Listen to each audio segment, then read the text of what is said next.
What's popping with the population? This is another episode of Do Rag with the Cape Roll. We want to put him on the cover in one of those scarves, I guess you would call them, tied around his head. A do-rag? With your host, me, Dre. Got the do-rag on with the kefir. Assalamu alaikum to all of my Muslims.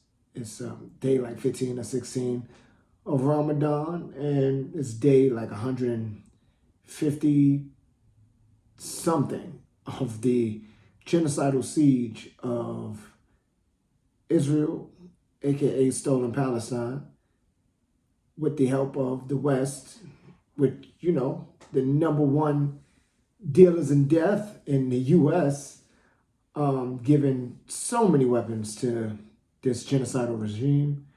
That UN Security Council passed a call for a ceasefire. In document S/2024/254, please raise their hand.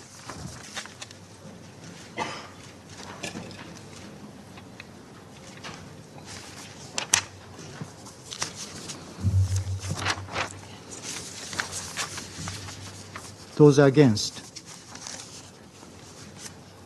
Abstention.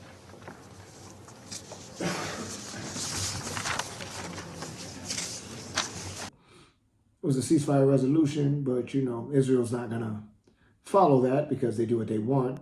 I want to make clear Israel's position regarding a ceasefire. Just as the United States would not agree to a ceasefire after the bombing of Pearl Harbor or after the terrorist attack of 9/11, Israel will not agree to a cessation of hostilities with Hamas after the horrific attacks of October 7th. As long as they got the U.S. in their corner, and the U.S. government has been able to not have to shut down partially because they passed a spending bill that's supposed to last, I think, until September. But the writing of that spending bill, they are giving money in the form of aid, which is just guns, to Israel. I think like 3.2 billion or something like that. It's some chicken. And they're also cutting funding to UNRWA, a charity organization that gives so much aid to the refugee people of Israel, aka Stolen Palestine. They're cutting aid to UNRWA, I think until 2025, and that's huge because the U.S. is one of the biggest providers of funding to UNRWA. UNRWA came out, if I'm not mistaken, was established in 1948, like, or 49.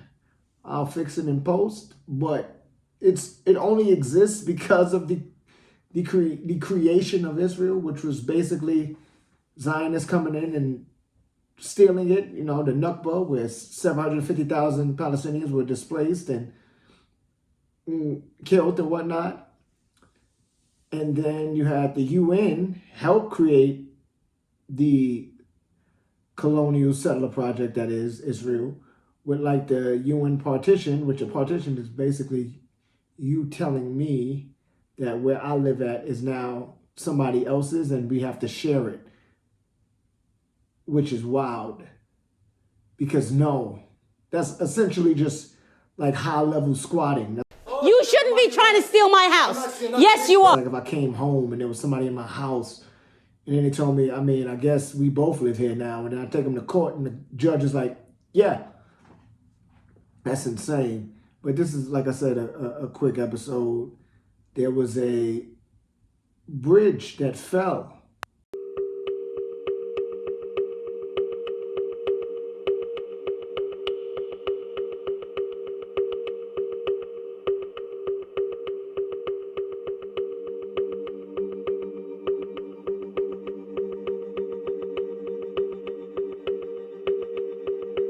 Well, it came down in Baltimore due to a ship hitting it. I think the ship malfunctioned and it crashed into the bridge, which in turn caused this crazy collapse of the bridge. They're still looking for 6 people. I think they were construction workers that they're looking for.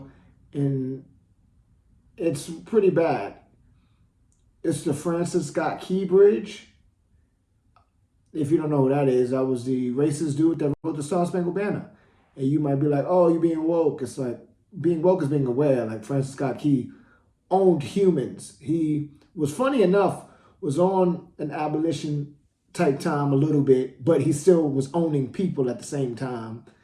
And then was getting mad that the way he looked at abolition was like, yeah, let's stop owning humans, kinda. And then the ones that are free, let's send them back to Africa. Because he was a lawyer, so he fought for enslaved people in court. Like, he did do some good in that regard. He has a weird past. But later on in his life, he was like real big on like, nah, I'm against the anti-slavery thing. Like, they aren't like us. And again, he owned humans. And I think after he died, his child owned humans too. But you got to remember that in that time, African people in America weren't considered humans. They were property. So yeah, that's Francis Scott Key. So anytime you sing the Star Spangled Banner, just realize that you're singing it about a racist. I mean, you're singing it, a song that was written by a racist. That bridge went down in Baltimore. And rather than, the nation coming together like, oh, this is wild, we need to do something about American infrastructure, because civil engineers, all types of people have been screaming about how this country is falling apart forever now.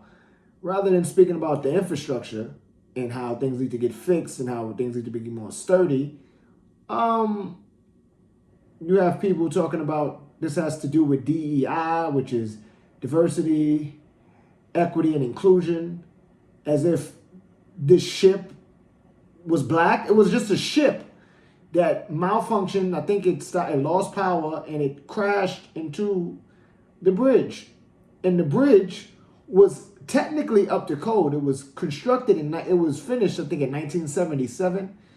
And the problem that arises with that bridge, though, is that it wasn't up to date in regards to dealing with barges that big going under it. Like, it didn't have the capacity, it didn't have the structural capacity to deal with something like that. It didn't have the tools to be prepared for any kind of accidents of that nature to happen. And rather than talking about like, oh, we really need to update our infrastructure because this isn't like the only bridge that has gone down in recent memory, people are like, nah, DEI and that has everything to do with it, and immigrants, as if I didn't know the bridge was from Mexico, Guatemala, Venezuela, and the boat was from China. Like this, what are you talking about? Why are we missing the point of everything? What is wrong with people that you are even discussing diversity, equity, and inclusion to a bridge falling? What does those two things have absolutely nothing to do with each other? But it's just normal to argue about stuff that doesn't matter, because arguments lead you nowhere. So that's why you argue, and that's why you cause argument and dissent, because it leads to nowhere. But if you actually speak about, oh man, the infrastructure of America is really not that strong. There's many civil engineers and construction experts and all these other people that are like, yo, we need to do something about this because nothing here is really working well. This is why we have lead in tap water and all types of other things going on. It's like, nah, let's just talk about DEI. Before that, people were talking about CRT. I mean, it's always things to argue about because, again, arguments lead nowhere. So you do that so that we don't get anything done. Because I do, on the one end, think it's hilarious that the bridge went down. I'm not saying that any loss of life or anything of that nature is funny, but just that the bridge that went down was a Francis Scott Key bridge. Again, he was the dude that wrote the Star Spangled Banner, and he was also a racist, and he also owned humans. And if you know the third stanza of the Star Spangled Banner, the verse has to do with him being mad that the British were using enslaved people to fight in the war, and like his disdain for that and them going down, like you get on, like that's wild that we got monuments, we got bridges made for dudes who owned humans. We don't do that in America. What? Like 12 of the 45, however many presidents in this country, 12 of the 45 or 46 presidents owned humans. That's more than 25%. That's wild. And granted, we can talk about pragmatism. We can talk about the times, but the reason why those arguments don't really work is because there was always counters to everything. When people were owning humans in the States, there was abolition. Like I said, Francis Scott Key was kind of on the abolition type of time, but not really, because he owned humans. But there were people that were like, yo, we shouldn't own humans. That's insane. Like, so there was always a counter to every bad thing that humans were doing. So even when people tried to play the card of, well, I mean, it was the times, it's like, nah, that's not a good enough argument. Because really what it showed you was what was allowed. Right? There were people that were always countering things that are objectively wrong. But the people that were just doing it and thinking like, just the banality of evil, like, it is what it is because it's what was allowed. So you were just going with the flow. Imagine going with the flow and owning people. Like Biden's talking about, Congress hopefully are coming together, which they'll find a way to argue this, but hopefully come together and put this bridge back together using government funding or whatnot. But it's like they should change the name because he owned humans.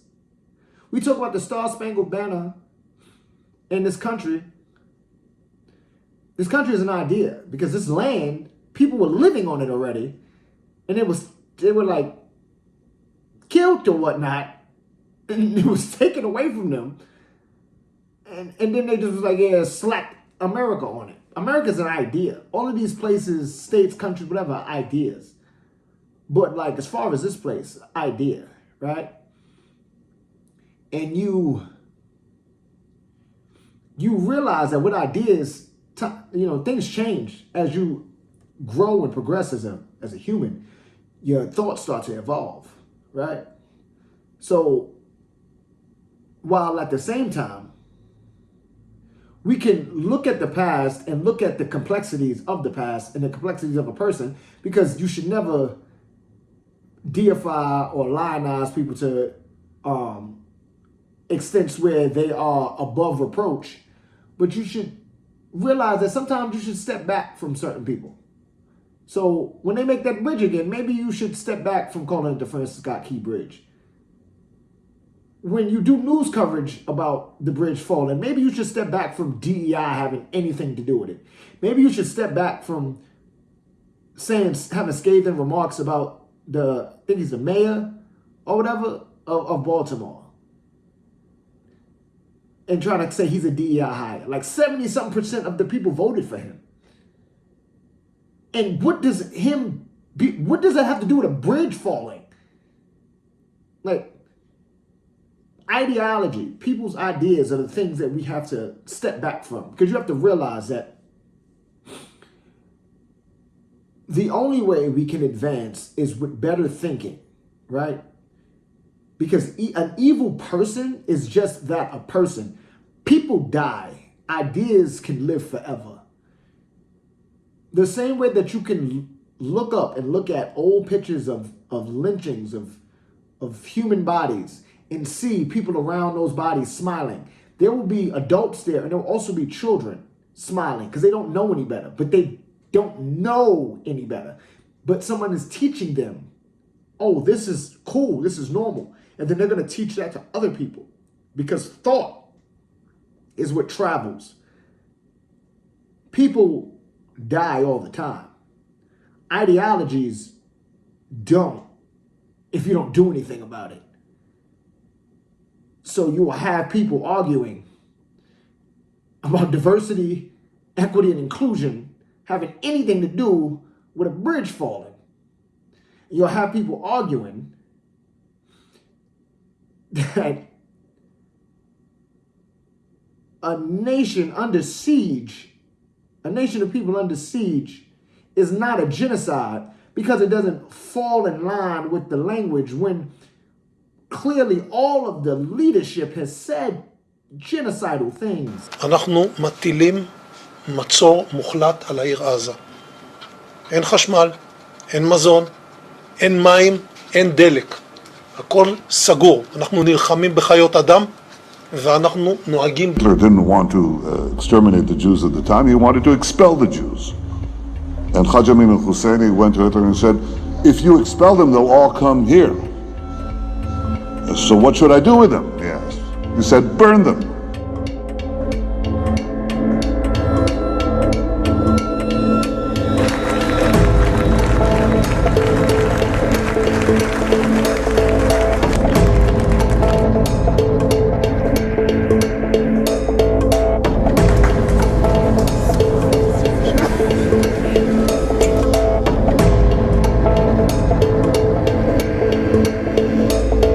You talk a lot about security, but consistently there's more Palestinians who are killed in this conflict than Israelis. It's the Palestinians who need better security, if anything, isn't it? כל מי שירצה לפגוע בי, אני אפגע בו בחזרה. ומבחינתי המושג מידתיות חייב להפסיק להתקיים. אז אני אגיד לך משהו שמאוד לא נעים לומר אותו. אם זאת אמא ישראלית אחת בוכה, או 1,000 אמהות פלסטיניות בוכות, אז ש1,000 אמהות פלסטיניות יבכו. That's a racist policy for a government to have. אנחנו יותר מדי רחמנים, הגיע הזמן שנפסיק להיות, אין לזה קשר לגזענות. גם חיים, הזכות שלי, של אשתי, של הילדים שלי, להסתובב בכבישי יהודה ושומרון, יותר חשוב מזכות התנועה של הערבים. סליחה מוחמד, אבל זו המציאות, זו האמת, זכות החיים שלי קודמת לזכות התנועה. בן גביר. People kind of show you who they are with how they think. You should believe them with how they think and how they talk. You shouldn't directly attack them. You have to attack the ideology. The way that they think and talk, the way that they think. You have to speak to that because that carries. And you don't want that to just be looked at as just water under the bridge. All right, make sure to keep your do-rag cape, bro. All right, please.